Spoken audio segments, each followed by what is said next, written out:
Hey, Dad. I bet you didn't expect to see me up here.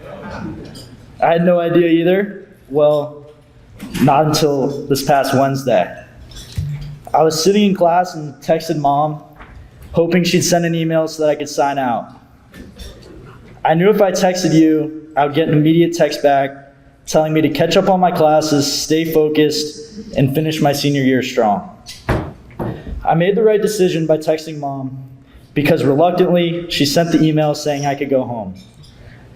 As I was walking to the parking lot, thinking about what I was going to order at Chick-fil-A, Father Hermes approached me, asking if I would help him out and give this speech. Immediately, I wanted to say no. But how could I? It's Father Hermes. Can't say no to Father Hermes.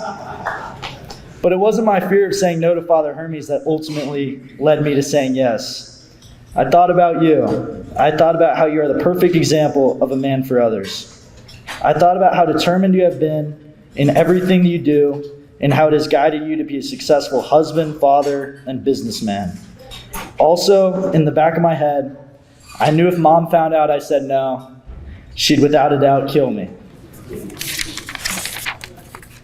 My dad, Greg Paglieri, was born in New Rochelle, New York in 1973. He graduated from Iona Prep, an all-boys school similar to Jesuit, and then attended Boston College. At Boston College, he met my mom, a nursing student, the first week of freshman year, and they have been together ever since. After college, my dad joined the Marines, allowing him to learn what he calls true leadership. As a Marine, he was fortunate enough to be stationed in Hawaii for 3 years and completed multiple deployments. After serving as an infantry officer for 4 years and earning the rank of captain, my dad got out of the military and attended Wake Forest for graduate school. Just knowing this little bit of background about him helps you see how he has been an amazing example of a man for others in my life. As much as I hate to admit it, one of the things I'll miss most while I'm away at college next year are the conversations I have with my dad before heading out onto the lacrosse field before a game. The conversations always start off by him saying, "I'm only going to tell you one thing," but always end up with him saying 6 or 7 things to think about. Usually I try to brush it off, but deep down, I think about every part of what he is saying. My dad is always trying to help in any way he can. My dad is competitive in everything he does, but golf is on a whole different level. Each time we go out on the course, he's dialed in from the start.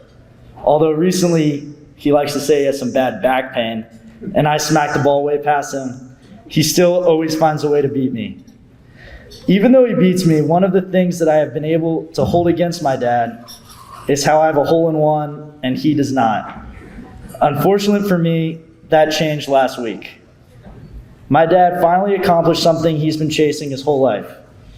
When he had every chance to think about himself, the first thing my dad said when he let our family know was, "I'm excited to join Gavin in the hole-in-one club."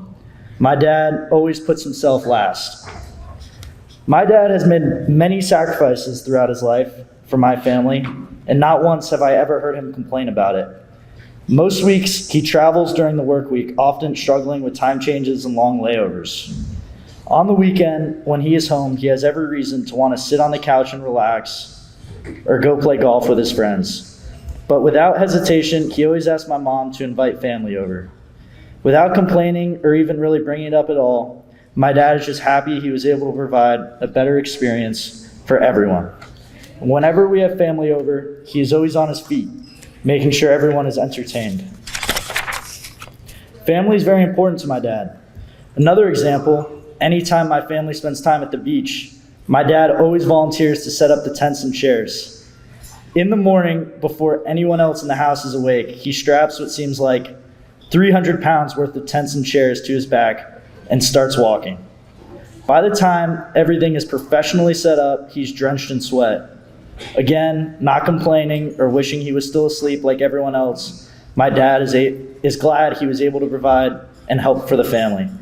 He never forgets my mom's cup of coffee in the morning, too. That's the kind of person my dad is. Finally, professionally, I've been very fortunate to have witnessed his selflessness and willingness to help others.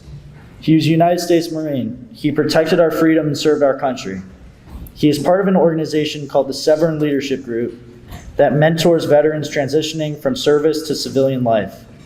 He has helped numerous students, new college graduates, and seasoned employees find jobs and has performed these tasks and more, all without asking for anything in return. I'm so thankful to have grown up with such a strong example of a man for others. As I go on to college and to eventually have a family of my own, I hope to be half the man my dad is. I'm so thankful to have you as my dad.